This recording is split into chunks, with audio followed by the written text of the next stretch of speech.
자, 여러분 안녕하세요. 민법 연습 제10주 수업 쟁점 정리 시작하도록 하겠습니다. 이번 주에는 명의신탁에 관련된 내용들을 살펴보겠습니다. 명의신탁에 관련된 부분들은 워낙 판례도 많이 나오고요. 특히 이제 명의신탁 자체만 문제가 되는 경우가 아니라 명의신탁과 이제 사행위 취소, 명의신탁과 사행위 취소 이제 이런 부분이 문제되는 경우도 많죠. 그래서 특히 이제 이 명의신탁에서 사행위 취소와 같이 연결되는 부분들 여러분들이 주의 깊게 살펴봐야 되겠죠. 자, 명의신탁 내용들 하나씩 보도록 하죠. 자, 명의신탁이 유효한 경우도 있습니다. 원칙적으로 명의신탁과 그에 따른 물권 변동은 무효이지만은 명의신탁이 유효한 경우도 있는데요. 어떤 경우에 유용하냐? 담보 목적으로 소유권 이전 등기를 하거나 가등기를 한 경우, 이제 양도담보 같은 경우가 그런 경우가 해당하겠죠. 양도담보 같은 경우는 비록 이제 타인의 명의로 해놓는 거지만은 담보 목적이기 때문에 요거는 유효하다고 보게 됩니다. 자, 그 다음에 구분소유적 공유. 구분소유적 공유라고 하는 것은 상호 명의신탁을 얘기하는 것이죠. 갑과 을이 서로 토지를 나눠서 이렇게 A 토지와 B 토지를 갑과 을이 이제 공유하고 있지만은 사실상 갑은 A 토지를 단독 소유하고 B 토지를 단독 소유하는 형태, 이런 게 이제 그 상호 명의신탁이라고 얘기를 하죠. 이런 구분소유적 공유도 명의신탁에 해당하지만 유효합니다. 또 신탁법에 따른 신탁 등기 같은 경우도 유효하다고 볼 수 있겠죠. 자, 이렇게 이제 명의신탁에 해당하지 않는 경우들이 존재하고요. 그 다음에 그 조세포탈 등의 이런 목적이 없는 경우, 그런 경우에는 종중의 명의신탁이라든지 배우자의 명의신탁, 종교단체의 명의신탁, 이제 요거 종교단체 같은 경우는 기독교나 불교 이런 것들이 이제 교회나 이런 재산들 같은 경우를 타인의 이름으로 해두는 경우에, 그런 경우에 명의신탁이 성립하는 경우들이 많이 있는데요. 이 명의신탁도 유효한 것으로 볼 수 있습니다. 종중도 종중 재산을 종중의 장에게 명의신탁하거나 그런 경우에도 역시 유효하다고 볼 수 있겠죠.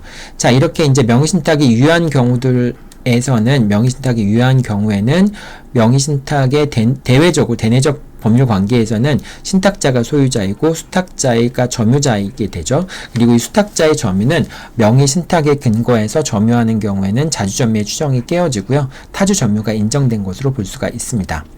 자, 그리고 대외적인 관계를 봤을 때는 신탁자가 소유자가 아니라 명의수탁자만이 대외적으로 소유자라고 인정이 됩니다. 따라서 명의수탁자만 대외적으로 소유권 행사가 가능합니다. 방해배제 청구권이라든지 부당이득 반환 청구권은 수탁자만이 행사하는 것이 가능하게 됩니다.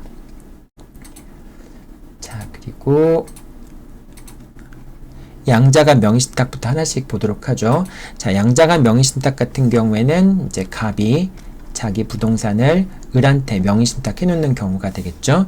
자, 이런 명의신탁 약정은 무효가 됩니다. 그 다음 물권 변동도 무효가 됩니다. 따라서 갑이 을의 명의로 소유권 이전 등기를 해줬다 할지라도 그 명의신탁 약정은 무효이고, 그 다음에 을 명의의 등기도 무효이게 됩니다. 따라서 갑은 소유권에 근거해서 을에게 등기의 말소를 청구할 수 있고, 인도를 했다면 엑스토지의 반환을 청구할 수 있겠죠.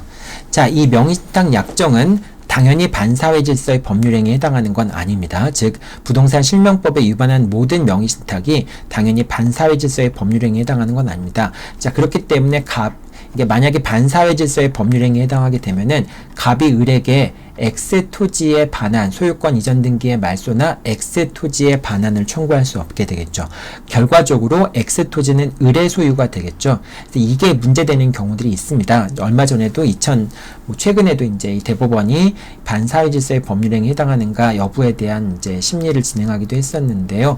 자, 반사회 질서의 법률행위에 한다라고 한다면 갑이 찾아올 수 없다라고 하는 걸 의미하고, 을이 명의 신탁된 재산의 소유권을 간접적으로 이제 반사유로 취득하게 된다라고 하는 걸 의미하는 것인데, 대법원은 이제 이런 경우에 명의신탁이지만은 여전히 반사회 질서의 법률행위에 해당하지 않기 때문에 갑은 을에게 X토지의 반환을 청구할 수 있다, 또는 소유권 이전 등기의 말소를 청구할 수 있다라고 보는 겁니다.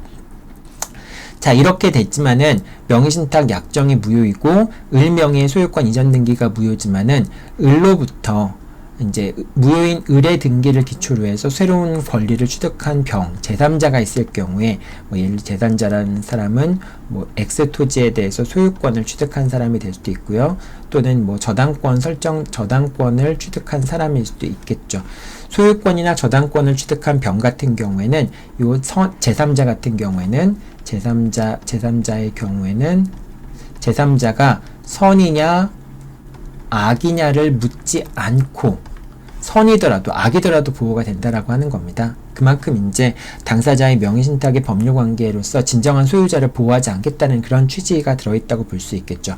그래서 병이 악이냐 선이냐 상관없이 병은 저당권을 취득하게 되고 소유권을 취득하게 됩니다. 다만 병이 이제 을이 그렇게 명의신탁 약정이 무효기 때문에 이걸 다시 돌려줘야 되는 을이 그거를 제3자한테 처분함으로써 갑한테 반환해줘야 되는 의무를 이행하지 않았다라고 하는 것은 그런 배임행위라고 볼 수 있겠죠. 그런 배임행위에 병이 적극 가담한 경우에는 그런 경우에는 을과 병 사이에 매매 계약이라든지 근저당권 설정 계약이 반사회질서의 법률행위가 될 수는 있어요. 자, 반사회질서의 법률행위에 해당하는 경우에는 병명의의 등기는 무효가 됩니다. 제3자로서 보호가 되지 않기 때문에 병명의의 등기도 무효가 됩니다. 따라서 이 병으로부터 정의 소유권을 취득한 정 같은 사람도 역시 보호가 되지 않죠. 왜냐하면 을과 병 사이의 매매 계약이 반사회질서의 법률행위로서 무효라고 한다면은 그 무효는 절대적인 무효이기 때문에 제3자가 선이냐 악이냐를 묻지 않고 뭐 병도 보호되지 않지만 당연히 정도 보호되지 않는 것이 되겠죠. 그렇기 때문에 전득자도 보호되지 않는다라고 하는 점도 여러분들 헷갈리지 말고 잘 기억해 둬야 되겠죠. 즉 을과 병 사이의 법률행위가 반사회질서의 법률행위라고 한다면은 병을 소유자로 믿고 거래한 정도 역시 선이라고 하더라도 보호되지 않는다라고 하는 것이죠.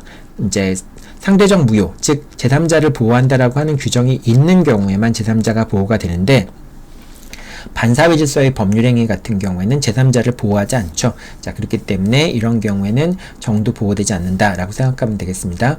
그리고 이제 병이 보호되지 않는 것은 명의신탁 약정이 무효임에도 불구하고 병이 보호되지 않는 것은 을과 병 사이의 계약이 반사회질서의 법률행위이기 때문에 보호되지 않는 거라고 볼 수 있겠죠. 자, 그 다음에 이 제3자라고 하는 것은 명의신탁자와 계약을 체결하고 수탁자로부터 권리를 취득한 자는 제3자에 해당하지 않습니다. 제3자라고 하는 것은 이 제3자인 병은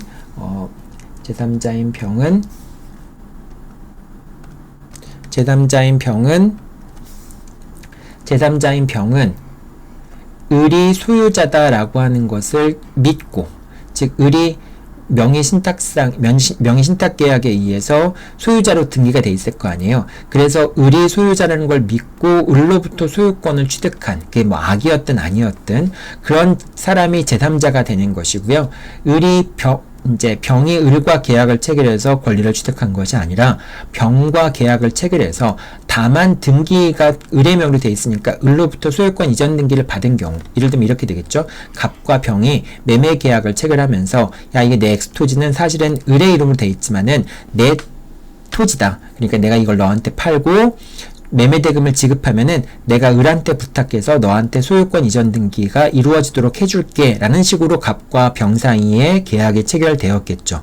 자, 이런 경우에 병은 을이 소유자다라고 생각하는 걸 기초로 해서 계약을 체결한 게 아니잖아요. 그렇기 때문에 이런 병은 보호가 되지 않습니다. 자, 그렇게 되면은 다시 한번 이제 정리하면은 갑이 을한테 명의신탁을 했는데 이제 갑과 병이 매매 계약을 체결하거나 또는 저당권 설정 등기를 체결을 하고 설정 계약을 체결하고 을한테 부탁을 해서 병의 이름으로 등기가 이루어지도록 한 경우에, 자, 그런 경우에 이 등기는 무효인 거죠. 왜냐하면 이제 소유권 이전, 갑과 병 사이에 매매 계약이 있었다고 한번 생각해 볼게요. 매매 계약이 있어서 매매 계약이 체결되었고, 자, 그래서 갑이 을한테 부탁을 해서 병의 이름으로 소유권 이전 등기가 이루어지도록 해서 병의 이름으로 소유권 이전 등기가 맞춰진 겁니다. 자, 그렇게 되면은 병명의의 등기는 무효죠. 왜냐하면 을명의의 등기가 무효이기 때문에 병명의의 등기도 무효가 될 수 있겠죠. 이 경우에 병은 제3자로서 보호가 안 되죠. 제3자에 해당하지 않죠. 왜냐하면 을이 등기부상 소유자라는 걸 기초로 해서 새로운 이해관계를 맺은 제3자가 아니기 때문에 병은 제3자로서 보호가 되지 않습니다. 자, 그렇기 때문에 원칙적으로 병명의의 등기는 무효라고 볼 수 있겠죠. 자, 하지만 만약에 갑이 병한테 소유권 이전 등기를 해주기 위해서는 을 명의의 등기를 말소하고 다시 찾아온 다음에 그 다음에 소유권 이전 등기를 해줘야 되는 거잖아요. 근데 결과적으로 갑과 병 사이에 매매 계약이 적법하게 체결되었다면은 병 명의의 등기로 소유권 이전 등기가 돼야 될 텐데 결국은 그 소유권 이전 등기가 가야 될 사람한테 간 거라고 볼 수 있겠죠. 자, 그렇기 때문에 병은 제3자로서 보호가 되지 않고 원칙적으로 병명의의 등기는 무효지만은 병명의의 등기는 실제 관계에 부합하는, 즉 결과적으로 어떻게든지 뭐 서울로 가든 뭐 돌아서 가든 어떻게 가든 결과적으로 병한테 가야 될 사람한테 갔기 때문에 병명의의 등기는 실제 관계에 부합하는 등기라는 주장을 할 수는 있다라고 하는 겁니다. 그래서 여러분도 요거 이 병이 제3자로서 보호되는 경우와 제3자는 아니지만은 실제 관계에 부합하는 등기라는 주장을 할 수 있는 경우, 이 두 가지 경우를 잘 구분해 봐야 되겠죠. 자, 제3자의 의미 여러분들 확실히 잘 구분하기 바랍니다. 자, 그 다음에 3자간 명의신탁 살펴보도록 하죠. 자, 3자간 명의신탁 살펴보도록 하죠.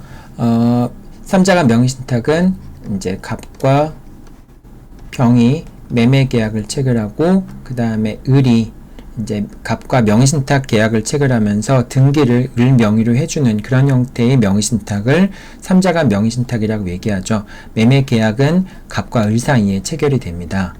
매매 계약이 체결이 되고요. 자, 이렇게 됩니다. 자, 이 경우에 명의신탁 약정과 물권 변동은 무효가 됩니다. 그래서 갑과 을 사이에 명의신탁 약정은 무효이고 을 명의의 소유권 이전 등기도 무효가 되겠죠. 자, 그렇지만은 갑과 병 사이의 매매 계약은 여전히 유효가 됩니다. 이건 잠깐 생략했다가 다시 설명할게요. 자, 그렇게 되고 이제 을 명의의 등기, 소유권 이전 등기가 무효이기 때문에 여전히 병이 소유권을 갖고 있게 되죠. 자, 이렇게 소유권을 갖고 있게 되고, 자, 이런 경우에 갑과 병 사이의 매매 계약은 유효하니까 갑은 이제 병에게 매매 계약에 관한 소유권 이전 등기를 청구할 수 있게 되겠죠. 그리고 병은 을을 상대로 해서 소유권에 근거한 말소 등기를 청구할 수 있겠죠. 그래서 갑은 병을 대위해서 을에게 소유권 이전 등기에 말소를 청구할 수 있게 되고요. 그래서 병 명의로 소유권이 복귀가 되면, 명의가 복귀가 되면은 갑은 병을 상대로 해서 매매 계약에 따른 소유권 이전 등기를 청구하면 되겠죠. 자, 이렇게 되는데 여러분들이 좀 주의할 것은 토지거래 허가 구역 내에 들어가 있는 경우에는 갑과 병 사이의 매매 계약이 처음부터 무효가 될 수 있다라고 하는 겁니다. 토지거래 허가 구역 내에 들어가 있다면은 그런 토지거래 허가 구역 내에서 갑과 병이 매매 계약을 체결했을 때 이걸 유동적 무효라고 얘기하죠. 유동적 무효이기 때문에 당사자들은 허가를 받기 위한 협력 의무를 이행함으로써 계약 관계를 확정적으로 유효하게 만들어야 될 의무가 있죠. 확정적으로 유효하도록 만들어야 될 의무가 있는데, 그런데 유동적 이제 무효라는 그것은 양 당사자가 서로 협력하여서 허가를 받을 경우에 유동적 무효가 되는 것이지, 처음부터 계약 당사자들이 허가를 잠탈할 목적으로, 즉 허가를 받지 않을 목적으로 계약을 체결한 경우에는 그거는 그 계약은 유동적 무효가 되는 게 아니라 처음부터 확정적으로 무효가 되는 거죠. 확정적 무효가 되는 것이죠. 자, 그렇기 때문에 더 이상 뭐 허가를 받지 않는다고 허가를 받도록 협력할 의무나 그런 게 있는 게 아닌 것이죠. 따라서 토지거래 허가 구역 내에서 매매 계약이 체결된 경우에 허가를 배제하거나 잠탈하는 것이어서 이제 을한테 소유권 이전 등기를 해줬다라고 하는 것은 갑과 병이 서로 매매 계약에 관해서 허가를 받을 생각이 없었다는 것을 의미하는 것이잖아요. 자, 그렇기 때문에 갑과 병 사이의 매매 계약은 이제 유동적 무효가 아니라 처음부터 확정적으로 무효가 된다. 그렇기 때문에 갑은 병을 상대로 해서 허가를 받기 위한 협력 의무를 이행할 것을 청구할 수도 없고요. 소유권 이전 등기를 청구할 수도 없겠죠. 따라서 갑은 을을 대위해서 갑은 병을 대위해서 을에게 등기의 말소를 청구하는 거나 이것도 안 되겠죠. 요 6번 판결 여러분들 뒤에 보면 되겠지만은 요건 최신 판결입니다. 2024년 판결이기 때문에 여러분이 3학년 가면은 아마 또 나올 수 있는 판결이라서 요 판결 내용들은 잘 알고 있어야 되겠죠. 자, 그 다음에 이제 요 병이 X에 대한 소유권을 갖고 있을 때 요거를 정이라는 사람한테 팔았다 라고 했을 때 이 정이라는 사람은 제3자이잖아요. 제3자. 이 정은 악이냐 명의신탁 약정이 있었다는 것을 알았냐 몰랐느냐와 상관없이 권리를 적법하게 취득할 수 있게 됩니다. 자, 그리고 자, 이 경우에 제3자가 이렇게 소유권을 취득하게 되면 반사적으로 원래 이 소유권은 을명의에 등기는 무효이기 때문에 여전히 병이 X에 대한 소유권을 갖고 있는 거잖아요. 그러니까 정의 소유권을 취득함으로써 소유권을 상실하는 사람은 병이 되겠죠. 자, 그렇지만 이 병이 을을 상대로 해서 손해배상을 청구할 수 있는가라는 부분은 좀 약간 검토 여지가 있습니다. 왜냐하면 갑과 을 사이, 병 사이의 매매 계약이 여전히 유효한 경우에 병은 갑에게 소유권 이전 등기를 청구할 수 매매 대금에 대한 지급을 청구할 수 있잖아요.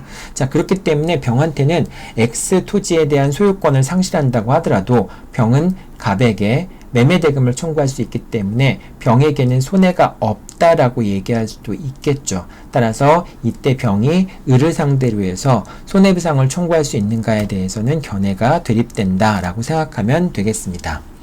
자, 어쨌든 이제 병이 갑한테 매매 대금을 청구해서 받아갔다라고 한다면은 이때는 갑만 손해가 있고 을은 이걸 정한테 팔아서 매매 대금에 대한 이득을 취득한 게 있겠죠. 그래서 이런 경우에 갑은 을에게 부당이득 반환 청구를 할 수 있다라고 생각하면 되겠습니다. 자, 여기까지가 이제 그 3자간 명의신탁에 관련된 내용이고요. 자, 그리고 이제 계약 명의신탁 내용 보도록 하죠. 자, 계약 명의신탁 같은 경우에는 이제 계약 명의신탁에서는 갑이 을에게 매수자금을 제공하고 을이 병과 매매 계약을 체결하게 되는 것이죠. 갑과 을 사이에 명의신탁 약정이 있는 경우고요. 자, 이 경우에는 계약 명의신탁 같은 경우에는 병이 선이냐 악이냐에 따라서 달라지게 되죠. 자, 만약에 병이 매도인이 선인 경우, 즉 병이 선인 경우에는 수탁자는 권리를 취득하게 됩니다. 수탁자는 소유자가 되는 것이죠. 수탁자는 소유권을 적법하게 취득하게 되고요. 그 다음 수탁자와 을 사이에, 수탁자와 매도인 사이의 매매 계약도 유효한 것으로 보게 됩니다. 자, 그리고 매도인이 사후적으로 명의신탁 사실을 알게 되더라도 계약은 유효하다라고 하는 겁니다. 명의신탁이 무효가 되는 건 아니고요. 자, 이 경우에 을은 갑에게 매매 대금을 이제 갑이 을한테 제공했으니까 그 매매 대금 상당액을 부당이득으로 반환 청구하는 것이 가능하게 됩니다. 그래서 수탁자는 신탁자로부터 제공받은 매매 대금을 부당이득으로 반환해야 됩니다. 자, 그런데 여러분들 잘 생각해 보세요. 을 같은 사람은 지금 갑의 부탁을 받고 매매 대금을 병한테 지급하고 소유권 이전 등기를 받게 되는 건데, 그런데 이 신탁 재산에 대한 소유권을 을이 취득해 버리면은 사실상 부동산이니까 이걸 다시 또 부당이득을 반환해 줘야 되려면은 이 X를 환가하거나 그래야 되잖아요. 그러니까 을의 입장에서는 뭐 이제 이게 너무 막 재산이 막 올라가지고 이걸 팔면은 많은 이익이 남는다, 그런 게 아니라고 한다면은 을은 갑한테 이제 부당이득 반환 의무를 이행하기보다는 X를 그냥 줘버리는 게 더 나을 수도 있겠죠. 자, 따라서 갑과 을은 부당이득 반환 의무에 대신해서 신탁재산으로 대물변제하는 것이 가능합니다. 즉 대물변제에 대한 합의를 하는 것은 가능합니다. 자, 그래서 이제 이렇게 대물변제도 유효할 수 있는데, 다만 여러분들이 기억해 둬야 될 것은 무효인 명의신탁 약정을 전제로 해서 갑과 을이 처음부터 명의신탁 하면서 내가 달라면 넌 나한테 줘야 돼 라고 합의하는 것은 그거는 이제 명의신탁 약정과 함께 이루어진 약정이기 때문에 그러한 대물변제 약정은 무효입니다. 하지만은 나중에 명의신탁 약정을 한 다음에 그것과 상관없이 을과 갑이 부당이득 반환 의무에 가름해서 그래서 내가 나한테 부당이득 매매대금을 부당이득으로 해줘야 되는데 돌려줘야 돈이 없으니까 그냥 X 가져가 라는 식으로 해서 갑과 을 사이에 대물변제 약정을 하는 것은 유효할 수 있습니다. 그러니까 여러분이 요 명의신탁 약정을 전제로 해서 그러니까 대물변제 합의 자체가 명의신탁과 포함되어서 명의신탁 약정을 하면서 대물변제 약정까지 했다면 그건 무효지만은 나중에 이제 대물변제 약정을 별도로 해서 뭐 이제 부당이득 반환 의무 대신에 물건을 이제 신탁 재산을 반환하는 거 요거는 가능하다라고 보는 겁니다. 다만 갑과 을 사이에 대물변제 합의를 해놓고서 이거를 이제 갑의 이름이 아니라 여전히 이제 갑은 뭐 X에 대한 소유권을 취득하기 어려운 상황이라서 갑이 내세운 다시 뭐 정이라는 사람한테 을이 소유권을 이전해줬다 라고 한다면은 갑과 을 사이에 대물변제 약정이 있었는데 소유권은 제3자한테 넘어간 거잖아요. 그러니까 이거는 어떤 거랑 마찬가지예요. 이 정이 명의신탁자로서 중간생략 등기형 명의신탁이라고 볼 수 있겠죠. 갑과 을 사이에 대물변제 약정이 있고 이거를 정한테 넘겼으니까 정은 수탁자로서 이게 중간생략 등기형 명의신탁이 성립될 수 있겠죠. 그래서 정명의의 등기는 무효인 경우가 될 수도 있다라는 것도 여러분들 같이 기억해 두세요. 요 사안들 같은 경우는 계약 명의신탁과 3자간 명의신탁이 결합된 거잖아요. 이런 문제도 가끔 출제가 되니까 여러분들 이 두 가지 경우 잘 구분해 보기 바랍니다. 자, 그런데 만약에 이제 이제 병이 있고요. 그 다음에 을이 있는데 이 병이 악의인 경우가 있을 수 있겠죠. 자, 병이 악의인 경우에는 물권 변동과 매매 계약은 다 무효가 됩니다. 그래서 을은 소유권을 취득할 수 없습니다. 소유권 취득을 할 수 없습니다. 그래서 만약 이제 소유권을 취득할 수 없는 상황에서 을이 X 재산을 수탁자가 처분해 버리면은 이제 매도인은 소유권을 상실하게 되잖아요. 이게 이제 병이 악이라고 한다면 이 X는 을이 소유권을 취득하지 못하고 여전히 병의 소유가 되는 건데 이제 을이 이걸 정한테 처분함으로써 병의 소유권을 상실하게 되니까 그러니까 이제 병은 을에게 소유권을 상실한 것에 대해서 불법행위로 난 손해배상 청구가 가능한데 만약에 을이 병에게 매매대금을 모두 지급했다면은 그럼 병은 X를 돌려주기 전까지는 매매대금을 돌려주지 않겠다라고 하는 동시행위 항변을 할 수 있잖아요. 따라서 결과적으로 병이 이제 을이 X를 돌려주지 못하는 경우에는 병도 을한테 매매대금을 돌려주지 않을 수 있겠죠. 그래서 손해가 없기 때문에 그렇게 본다면은 병에게는 손해가 없기 때문에 비록 병이 X에 대한 소유권을 상실한다고 할지라도 을에게 손해배상을 청구할 수 없는 경우가 생길 수 있습니다. 손해가 없기 때문에 그렇다고 하는 것이죠. 자, 이렇게 이제 그 계약 명의신탁 같은 경우에는 제3자가 이제 그 매도인이 악이냐 선이냐에 따라서 이렇게 결론이 달라지게 된다라고 생각하면 되겠습니다. 그리고 한 가지 이제 아까 그 3자간 명의신탁이 이제 매도인이 선이어 가지고 을이 소유권을 취득하는 경우 요거 추가적으로 여기는 안 나와 있는데 하나만 더 설명을 하면은 보통 이제 명의수탁자가 점유를 하고 이제 명의수탁자가 소유권을 취득하지만은 얘가 점유를 하는 게 아니라 명의신탁자한테 점유를 시키는 경우가 있을 수 있겠죠. 자, 그러면은 그때 갑과 을 사이의 관계가 무슨 관계이냐? 뭐 이제 갑이 명의신탁자니까 을이 갑한테 돈을 받고 X 토지를 사용할 수 있게 해주는 건 아니게 되겠죠.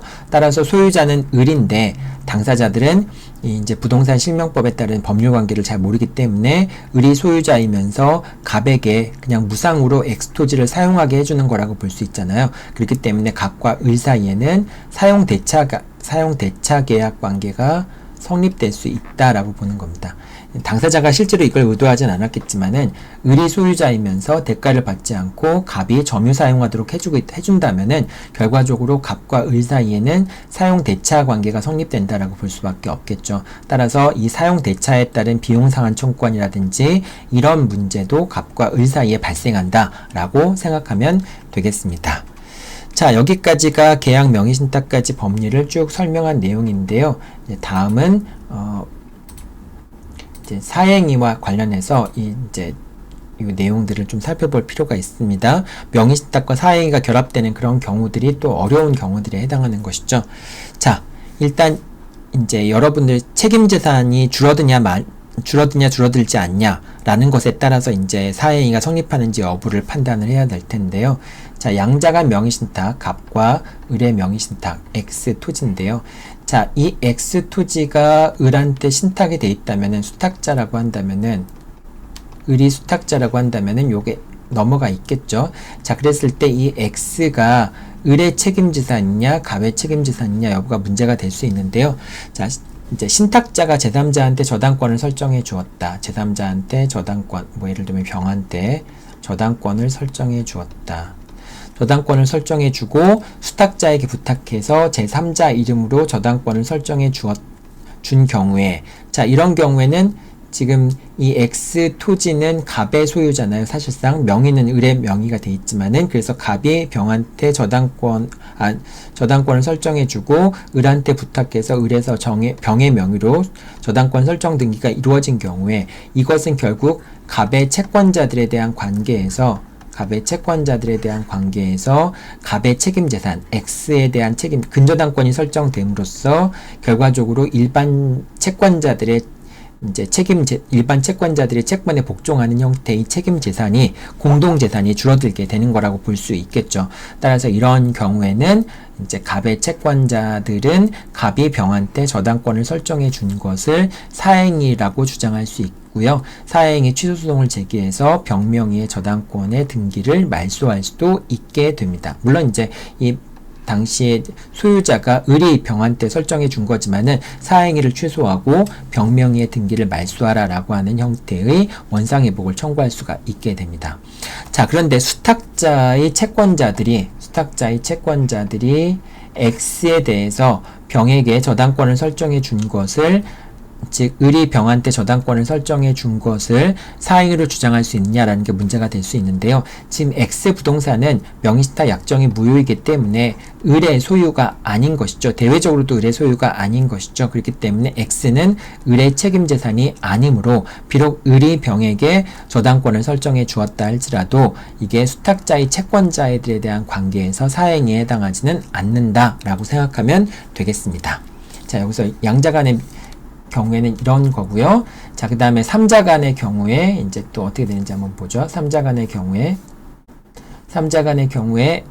갑, 이제 을이 있고요. 그 다음에 이제 병이 이렇게 있는 경우에, 자, 수탁자의 처분행위, 수탁자가 X 부동산을 제3자한테 처분했다라고 했을 때, 자, 요 X 부동산을 정한테 처분한 것이 을에 대한 채권자에 대한 관계에서 요 을과 정 사이의 계약이 사행에 해당할 수 있는가 여부인데요. 사행에 해당하지 않죠. 왜냐하면 이건 을의 책임재산이 아니기 때문에 그렇죠. 자, 책임재산이 아니기 때문에 그렇고, 자, 그 다음에 신탁자의 채권자 같은 경우는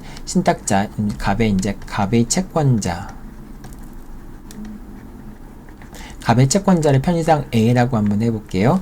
자, 갑의 채권자 A는 이제 그 명의신탁 약정 자체를 사행위로 취소하거나 또는 채권자 대위권 행사에서 수탁자 명의의 등기를 말소할 수 있다라고 하는 건데, 어떤 경우냐면은 갑의 채권자 같은 경우에는 갑이 지금 명의신탁 약정을 함으로써 이 X 부동산이 갑한테 들어올 게 을한테 빠져나갔고, 이렇게 을한테 간 거잖아요. 그러니까 요거를 이제 지울게요, 일단.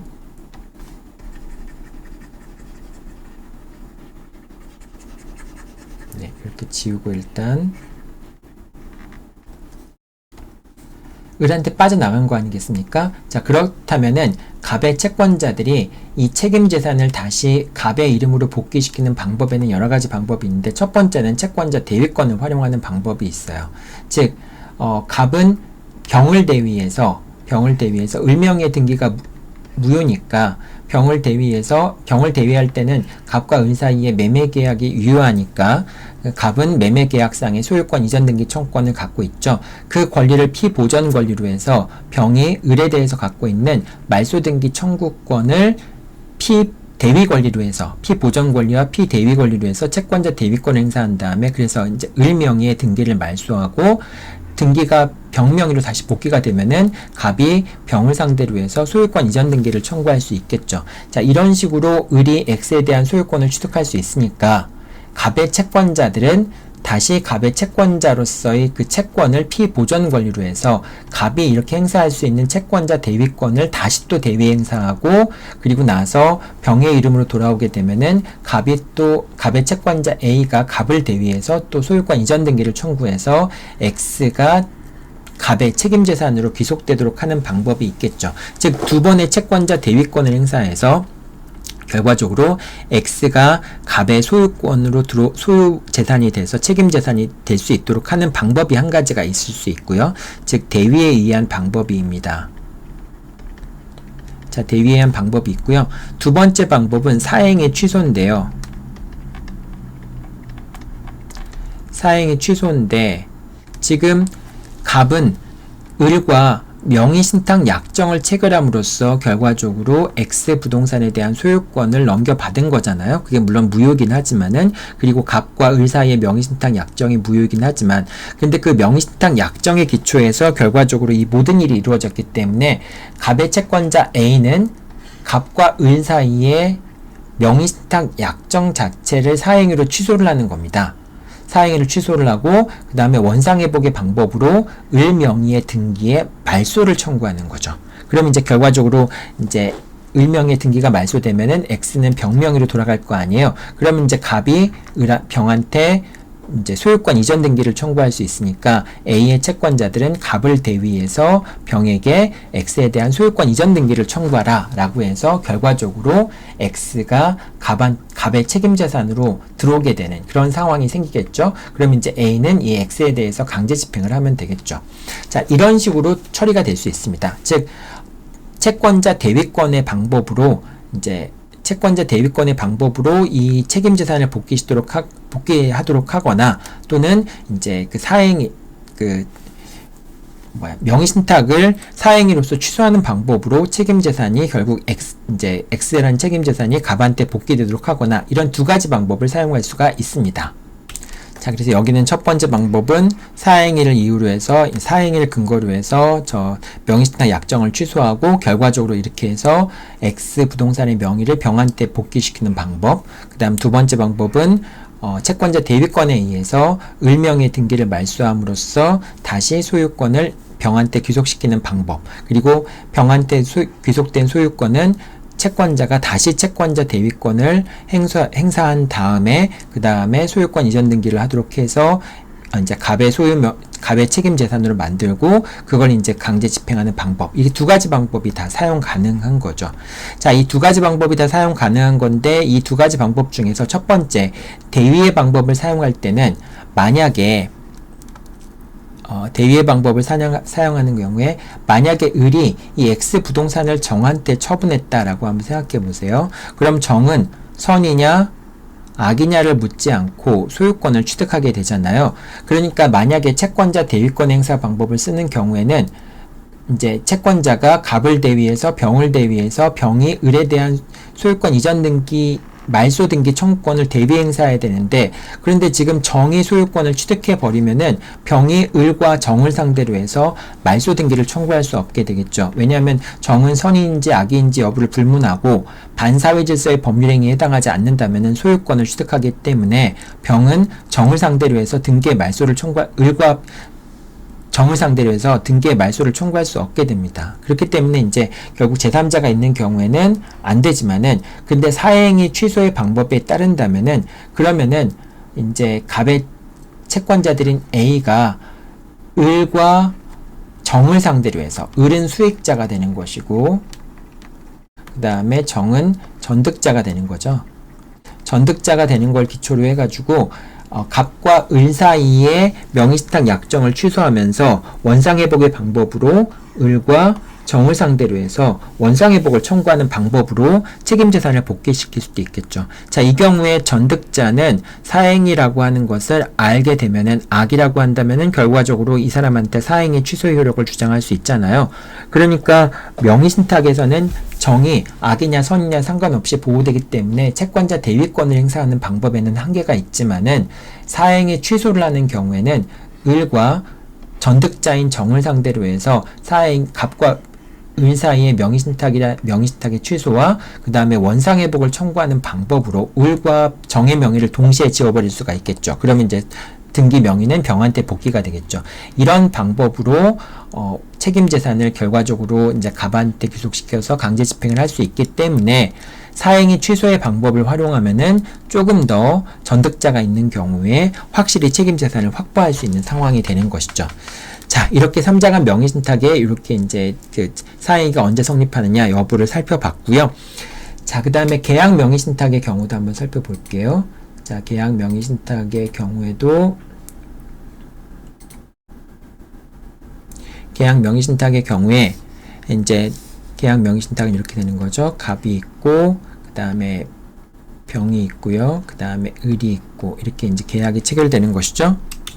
자, 이 경우에 첫 번째, 이제 수탁자의 처분행위. 수탁자가 X 부동산을 제3자한테 처분한 경우. 이제 요게, 이 경우는 이제 계약 명의신탁 처분행위, 이제 병이 매도인이 선의인 경우를 얘기하는 거죠. 매도인이 선의인 경우. 자, 매도인이 선의인 경우에 만약에 수탁자가 X를 뭐 정한테 팔았다라고 한다면 이건 X는 을의 책임재산이잖아요. 그러니까 당연히 X를 정한테 판 것은 사행에 해당한다라고 볼 수 있겠죠. 을의 채권자들에 대한, 수탁자의 채권자들에 대한 사행이라고 볼 수 있겠죠. 자, 그런데 만약에 수탁자가 요거를 뭐 A라는 사람한테 팔아버리고 그 다음에 을한테 부탁해서 직접 소유권 이전 등기를 해주도록 했다라고 하는 경우에, 이런 경우에 갑과 A 사이에 이 매매 계약이라든지 뭐 저당권 설정 계약이라든지 이런 것은 갑의 채권자들에 대한 관계에서 이건 사행위가 될 수 없죠. 왜냐하면 X 부동산은 수탁자의 소유이기 때문에 그런 것이죠. 자, 오히려 을이 X 부동산을 A한테 저당권을 설정해 준 것은 자기의 채무에 대한 저당권이 아니든 저당권이 아니라고 하더라도, 또는 뭐 이제 갑과 A 사이의 매매 계약에 따라서 소유권 이전을 준 것이라 할지라도 어쨌든 을의 소유물이 빠져나가는 거니까 을의 책임재산이 줄어드는 거라고 볼 수 있겠죠. 따라서 을의 채권자들에 대한 관계에서는 요 X를 갑이 매도한 A에게 또는 갑이 저당권을 설정한 A에게 저당권을 설정해 주는 것은, 그런 것은 을의 채권자들에 대한 관계에서 이거는 사행에 해당한다라고 볼 수가 있겠죠. 자, 여러분들 요 세 가지 형태의 명의신탁과 사행위가 결합된 형태들을 설명을 했는데요. 요 이제 이게 사행위가 성립되는지 안 되는지 이 여부가 되게 복잡합니다. 그래서 여러분들은 뒤에 판례들을 좀 보고, 그리고 또 각자 이런 경우에 그러니까 뭐 사행위가 성립될 수 있는지, 그런 어떤 경우에 또 이제 이 채권자 대위권 행사할 수 있는지 이런 부분들을 잘 살펴봐야지 이게 실제 문제 나오면은 문제를 풀 수가 있습니다. 자, 오늘은 명의신탁에 관련된 내용들을 쭉 살펴봤는데요. 다음 주 화요일 날에는 휴일 날인데 이제 간단하게 시험 보는 거 1시간 정도 온라인으로 시험 보는 걸로 수업을 진행하도록 하겠습니다. 네, 여러분들 수고했습니다.